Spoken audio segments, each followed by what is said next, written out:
Hey, how you doing? Welcome to Roots of Storytelling, and this is your host, MongoSlade. Today we're going to tell the story of the King of Hearts, Owen Hart. So basically what we're going to do is we're going to get the three-act structure that created the King of Hearts, the storyline from 1993, late 1993, to August of 1994, where Owen Hart went from being a generic babyface to a main event level heel.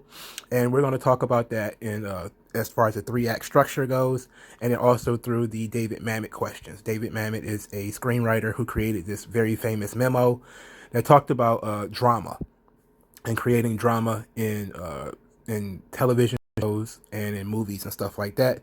And it's been used by a lot of different people, and it's pretty famous, and it's pretty fun, you know. So I want to go through that. So, and I'm also going to talk about maybe the structure of what the heel is in this situation. Matter of fact, let's do that first. Owen Hart went from being a generic babyface, who was just pretty much a high flying babyface, to being what is called the mirror. The mirror is essentially the same as the hero with slightly different connotation, something that makes him a bad guy, makes him evil. It's an offspring of what is called the fallen angel concept of a heel. You know, the fallen, meaning that somebody who was once at one point good through some trauma or instance falls off and becomes a bad guy, and then but in this situation he becomes almost a bad guy in the same mold as a hero, but there's like minor differences. So we'll talk about more about that type of stuff as we go through it. So let's go through the first act. The first act is you get introduced to the characters. So you get introduced to the Hart family, which is Bret Hart, Owen Hart, Bruce Hart, Smith Hart, the Hart family as a unit.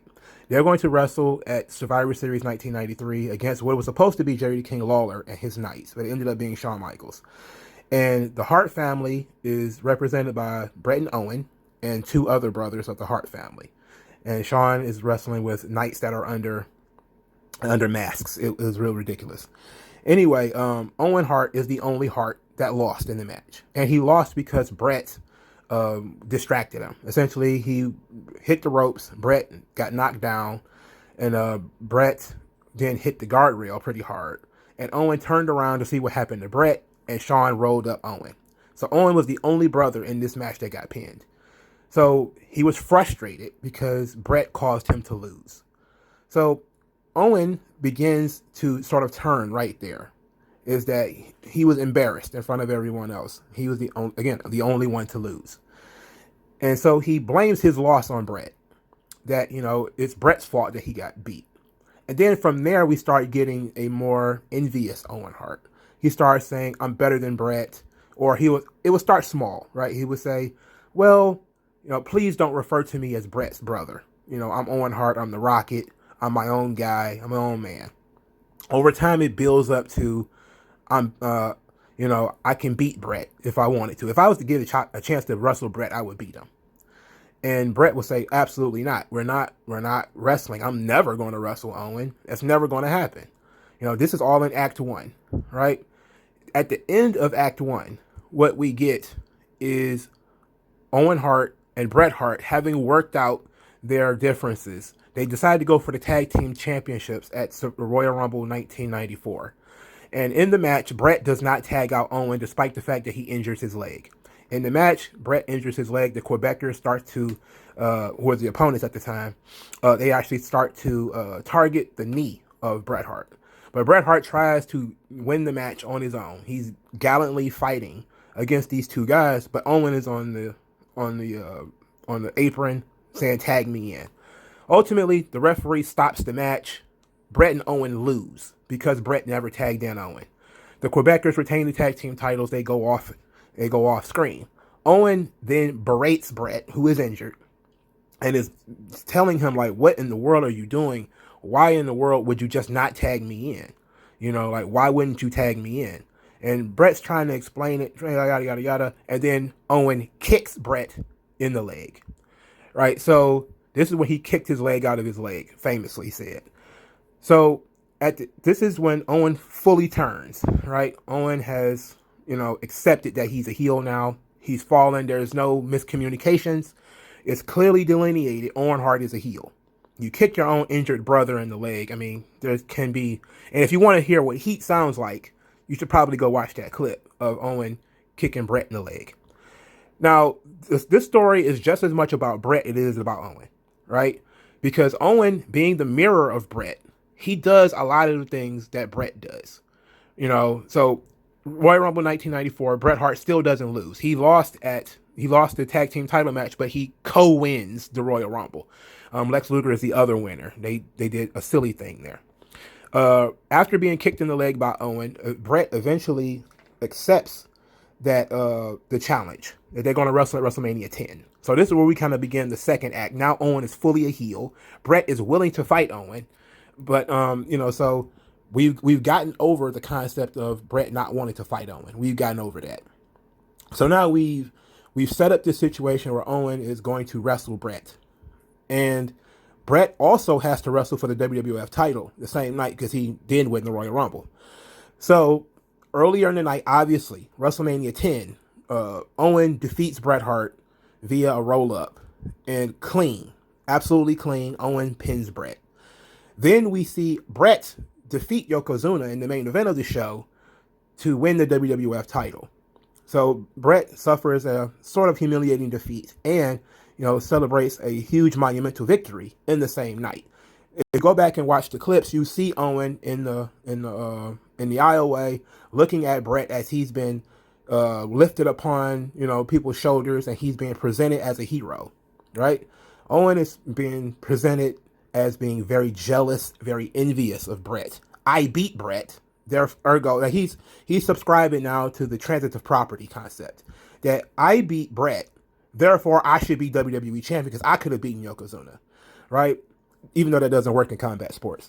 But this is where you start getting the constant, the rise of Owen. Now Bret's back on top, but when Bret was not on top, he lost to Owen. So then we see Owen grow as a character. He starts growing as a solo act. After beating Bret, Owen goes to wins the King of the Ring 1994. Now, this is important because Bret won King of the Ring 1993. So after Owen wins the King of the Ring 1994, he starts calling himself the King of Hearts. So this is like, he's definitely saying, I'm definitely better than Bret. There's nothing Bret can do that I can't do. Bret and Owen both use the sharpshooter. Bret and Owen both use the colors pink and black, except Owen would use pink and black, while Bret would use more black and pink. You'd have the color schemes would become inverted. Now, and this is what I mean by the double. There's a lot of, they grew up in the same house. Of course, there's different ages, but they grew up in the same house. They got different opportunities, though. Owen even adopts Jim the Anvil Neidhart as a mentor and a former tag team partner. And Bret's former tag team partner is Jim the Anvil Neidhart. So you have Jim the Anvil Neidhart as a guy who's here, former, he's the brother-in-law of both of them. But he's former tag team champions with Bret. But now he's sort of the mentor. He's sort of the devil on Owen's shoulder. He's sort of the guy telling Owen that, you can beat Bret. And this leads, of course, to the epic cage match between the two at SummerSlam 1994. The cage match, the best match featuring that big blue bastard of a cage between Owen Hart and Bret Hart. And even though Owen loses the match, this is where he is sort of solidified as being sort of the King of Hearts and a top-level main event heel. Now, so that is your three-act structure. Your three-act structure is you with Owen as generic babyface. You end with Owen as a heel. You start the second act with Owen as a guy who is, trying to prove himself. You end the second act with Owen having proved himself by beating Bret and winning the King of the Ring. Two things that, even though he didn't win the King of the Ring by himself, he beat Bret by himself. He cleanly beat Bret. He did not cleanly win the King of the Ring. Jim the Anvil Neidhart helped him. But that was the beginning of your second act. Your third act began with the King of Hearts, when Owen Hart becomes the King of Hearts, to when Owen actually loses to Bret at the cage match, of which, of course, brings in Jim the Anvil Neidhart and the British Bulldog. And even though the feud wasn't over, they continue. I think they continue to have matches after this. This is sort of the acknowledged sort of finality of the end because they had, I think, another one-on-one match, I think, on Action Zone, but Bret won that match too, and it was TV. This is a big pay-per-view. It wasn't the main event, but it was a double main event. Let's put it like that. So from there, we understand the three-act structure of the story. You know, we went from Owen as a generic babyface. At the end, Owen is a dastardly villain. Uh, and so let's go into the David Mamet question. So there's 4 questions that David Mamet asks. Basically, and I'm going to try to distill them into the generic idea. For instance, the question number 1 is, what is desire? What is a desire? What does the hero want? Or what does your character want? In this situation, because it's an Owen Hart story, not a Bret Hart story, what Owen Hart wants is validation, right? And he's also envious. So he wants what Bret has. He wants to prove himself as being just as good as Bret. That's how it starts. He wants to prove that he's just as good as Bret. By the time he fully becomes a heel, he wants to prove that he's better than Bret, right? And this is after he already beaten Bret.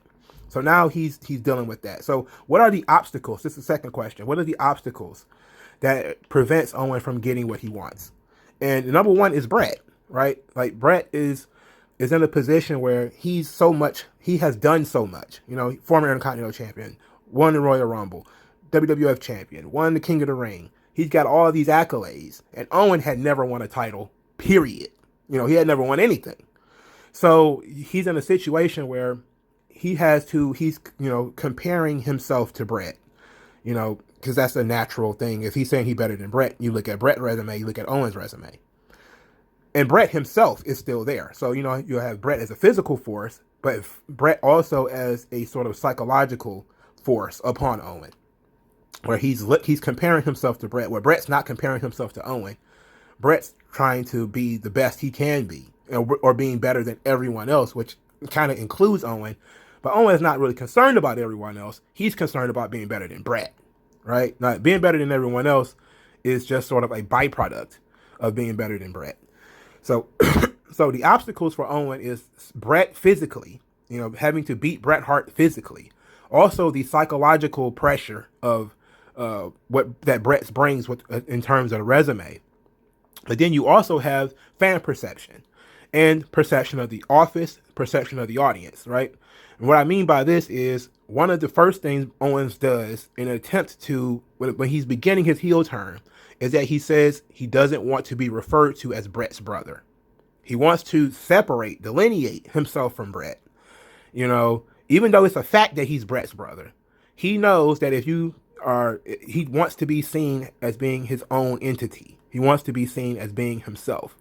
And in order to do that, he has to overcome the audience. The audience has to get over calling him Bret's brother. You know, he has to separate from Bret in order to prove himself as an individual first. And that's the first obstacle, is getting people to refer to him as Owen Hart, the Rocket. And then he goes on to try to establish himself as the King of Hearts. So now he's trying to really get over as, you know, as a heel, or not even as a heel, as a great wrestler. He's a heel by nature, you know, as far as that's just the character he's presenting. But the character itself is trying to get over, or the person is trying to get over, and wants to be individualized and not paired up with Bret. And so those are the 2 major obstacles. Well, 3, because you have Bret as a physical force, Bret as a psychological force upon Owen, and then the fan perception, which includes the office of the WWF. So the third question is, what happens if they don't get it, right? What happens if Owen Hart doesn't get that validation? What happens if Owen Hart doesn't prove that he's better than Bret? So then you talk about the psychological aspects of it, because there's no physical. He's not going to die or anything because he's not better than Bret. But there is this concept of forever being in Bret's shadow, you know, forever being seen as his little brother. Like, that's something that is sort of detrimental to Owen, to not being able to establish his own legacy, being seen as being Bret's brother and nothing else, you know. So the fact that we're talking about this right now kind of proves that Owen did succeed in, you know, creating his own legacy. But this is an important piece, because this is what's driving Owen. His drive is to validate, you know, his existence in the company as not just Bret's little brother. So a loss to him means I'm forever going to be known as Bret's little brother. Brett, of course, would later he would say, hey, Owen won fair and square. I always give Owen credit for winning fair and square. But then he would later get a little bit more angry at Owen and say, well, it's a fluke. It'll never happen again, yada, yada, yada. So then why now? That's the fourth question. It's a time constraint. Why is Owen Hart acting this way right now? Right? So this is a very important question because you have a situation where Owen was put into the spotlight. This is first chance at the spotlight. First main event. He was wrestling with his brothers against Shawn Michaels at Survivor Series. And he lost. Meaning that he was, being the youngest, of course, he's kind of in this situation where he's behind the eight ball. He's still struggling to find himself. And he figures this was his big opportunity. This is his shot of any time to become a star, and he dropped the ball. So then he's willing to forgive Brett, try it again, and Brett drops the ball again. This is the Royal Rumble 1994. And then once he beats Brett at WrestleMania 10, now he's got to strike while the iron's hot. Now he's gaining momentum. He's beaten Bret Hart. He's won the King of the Ring. Now he feels like I'm at the best I can possibly be. I'm going to beat Bret Hart to become the WWF champion at SummerSlam 1994. But of course, considering this is a heel storyline, he doesn't do it. He loses. So this was an interesting idea. This was a fantastic story, and it lasted it had some really good legs too. I remember being a kid watching it and being the oldest of three. You kind of get I didn't have that because I was so much older than my brothers. I'm like 6 years older than my baby brother, and 5 years older than my little brother. You do get that idea that, well, especially as we got older, that they compare themselves to you, even if they're not trying to, or even if they don't, you're not trying to, do things. It becomes that competition. The sibling rivalry is there. It exists. And it exists in many stories. One of my favorite stories of sibling rivalry, of course, is Teenage Mutant Ninja Turtles, where you see Raphael and Leonardo, right? Raphael wants to do his own thing. Leonardo wants to, hey, what's good for the group? Because he's the leader. He has to think about everybody. Raphael is a little bit more selfish. He doesn't want to deal with that. He doesn't want to talk about it. He wants to do his own thing, right? So that's kind of, that sort of thing is very relatable. It's why people really get involved in the Bret Hart, Owen Hart story. And it was beautifully written. It was great. I mean, some people would say Owen should have won the title, and it makes sense that Owen probably should have won the belt. But if he wasn't going to win the belt at SummerSlam, he probably wasn't going to win it because he never really got up to that level again.